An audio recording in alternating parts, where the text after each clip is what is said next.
Nothing came out about me other than it was a conspiracy against me, literally, by Epstein and other people.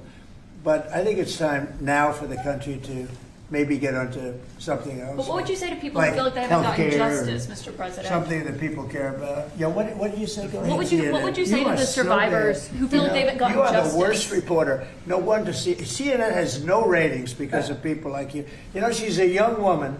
I don't think I've ever seen you smile. Super interesting thing to say in the context of you being heavily implicated in a child trafficking ring. Like, he attended parties where the girls had to smile or they would be like shot and buried. I've known you for 10 years.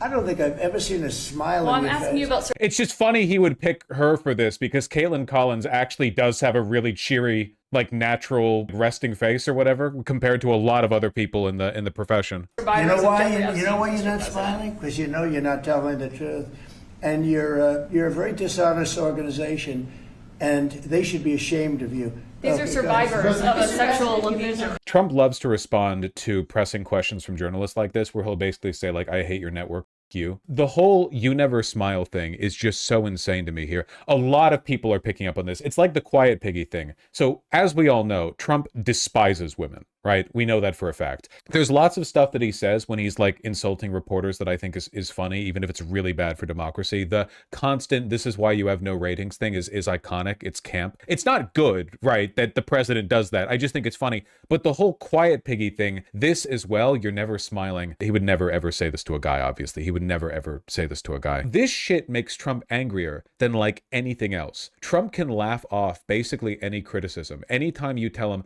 hey, the economy's rough, you haven't, ended the Ukraine war, whatever, he'll just like bat it off. He doesn't care. And I think the reason for the most part is because every time he shrugs off a journalist, he thinks he's telling the truth. Trump is too authentic of a person to lie consciously. So he genuinely believes the economy is great, there's no inflation, the average cost of gas is like $1.50 or whatever. He can't lie because lying means creating two worlds in your head, and he can't do that. He's too far gone. This is the one thing where he has to lie on. And I think that really pisses him off. I think that for the most part, Trump is fueled by righteous indignation. Like, he genuinely thinks he's saving the country, and everyone else in the liberal media is just delusional, and they won't listen, and they're just out to get him because they're out to get him. They're all playing their own game or whatever. The Epstein files are the one thing where he can't tell the truth, or at least where he can't tell what he thinks the truth is, because he knows that he was children nonstop over there. That for years and years and years, he was close confidant with the person who hooked him up with a